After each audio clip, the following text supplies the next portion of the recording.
Hello, I'm Alexandria Rich, and this is my final project on the Creators on Creating. Hope you enjoy. In week one, I started with Henry Miller. He was, amongst the other individuals, one of the ones that I was most able to relate to. Henry Miller was born in 1891 in New York. His parents were from Germany, but they eventually moved over to live in Brooklyn, New York. Mr. Miller was known as a great writer. He really excelled in his field. He became known for one of his greatest works, which was The Tropic of Cancer. Over the years, he just became a very creative individual. It started from a young age and just eventually, gradually grew, and he became more and more creative over the years and was well known in his field. Next, in week two, I discussed William Butler Yeats. Mr. Yeats won a Nobel Prize for Literature. That is one of the greatest accolades that you can receive as a writer, and a couple other fields that also people strive to become Nobel Prize winners and Nobel Peace Prize winners.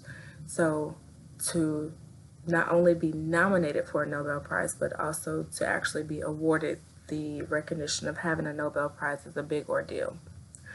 Mr. Yeats was one of the leading poets of the 20th century, and while poetry and writing and literature was very popular at that time, not only was he amongst the greats, but he was one of the leaders in that field. So that's something to be proud of as well. He was born in 1865 in Dublin, and in addition to becoming a writer and a Nobel Prize winner, one of the, unique things about him is that he was also one of the contributing founders of the Abbey Theater. The thing I connected with most about Mr. Yeats was his passion and his creativity. So he really spoke about personal experiences that he had and how those experiences were able to allow him to be creative in a way that you wouldn't normally be able to express yourself.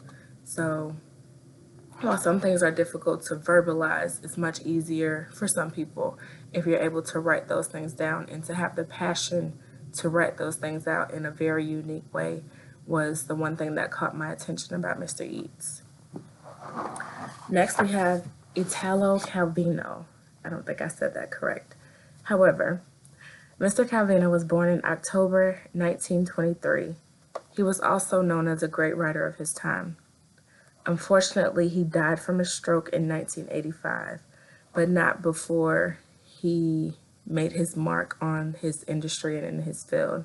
He was an Italian journalist and a writer, and at a young age, his family left Cuba and moved to Italy, which is where he kind of got his start of journalism and just being an artist and a creator in his field. I think the thing that I connected with most was that he was not very social. While he was creative, he wasn't very social, and he was kind of quiet and reserved. And that's one thing that I think that I share with Mr. Calvino.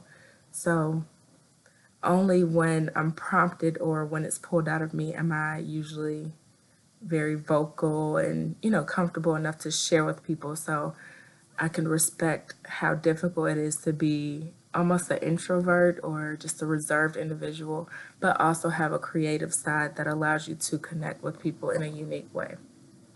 The next person that I reviewed was beloved Maya Angelou. Maya Angelou, for me, is a very important person, and she was introduced to me at a very young age. My mothers and aunts and, relatives, they always read her poems. We always talked about her. As a young African American woman, she was someone that we looked up to. And so when I got the opportunity to learn more about her, I was very thrilled. She was born April 4th in 1928. And I didn't know, but her name was Marguerite Johnson. Not only was she a poet, but she was also a writer, and she composed books of poetry and other written works that became well known in her community. Again, some things I didn't know. She was abandoned by her mother and raised by her grandmother along with her brother. Her grandmother lived in Arkansas, so she lived in Arkansas for a while with her grandmother while her mother went off into the world and did whatever it was that she was doing. At a young age, Maya Angelou was raped by her mother's boyfriend, which became one of the pain points that was able to help her focus more on her creative side. So she took some of the pain and some of the trauma of that and put it into different different poems, and published those poems, and later had, like I said, books of poetry. She had a child at a young age, and she and that child moved to California, where she also took her career to another level. She didn't allow young pregnancy or the trauma of being raped or all the adversity that was upon her life by her mother leaving. She didn't allow those things to negatively affect her. Instead, she took those things and used them to help her boost her career. The one thing about Maya that I didn't know was that she was really an introvert, which seemed strange to me that she would be an introvert, but I learned that from the trauma of her life and from having to deal with different environments and just the whole community in general, I learned that she became an introvert in physical form, but in written form, she became a phenom. So one of the poems that I know and that I love and I hope to share one day with my children is Still I Rise. And that poem really is a poem about a young woman who perseveres and who's able to adapt and not conform to her environment, and still she rises at the end through all the adversity and all the pain and struggling and suffering. So Maya Angelou is beloved in my family, and like I said, I hope to share her and her poetry with my children one day. Next, we have Frank Zappa. Mr. Zappa was born in Baltimore, Maryland in 1940. He was a famous musician and a Grammy Award winner. Again, it's not a Nobel Prize, but it's also one of the highest accolades that you can receive in your field. Mr. Zappa died of prostate cancer, and during his time in high school, he joined a band. And so, as you can assume, by joining a band in high school, his education had to take a backseat, and so he didn't fulfill all of his education, I guess, requirements or desires or, things that are expected of a teenager. He didn't fulfill those things by continuing with his education. However, he was able to fulfill himself by doing what he loved and joining the band and becoming a musician. And his music talents really paid off when he was nominated for the Grammy and won. Mr. Zappa was a free spirit. I hope to one day be a free spirit. We do not share that similarity. That's actually a difference that I noticed about us. I'm not typically a free spirit. I have days where I can feel the free spirit attempting to come out of me, but free spirited is not typically who I am.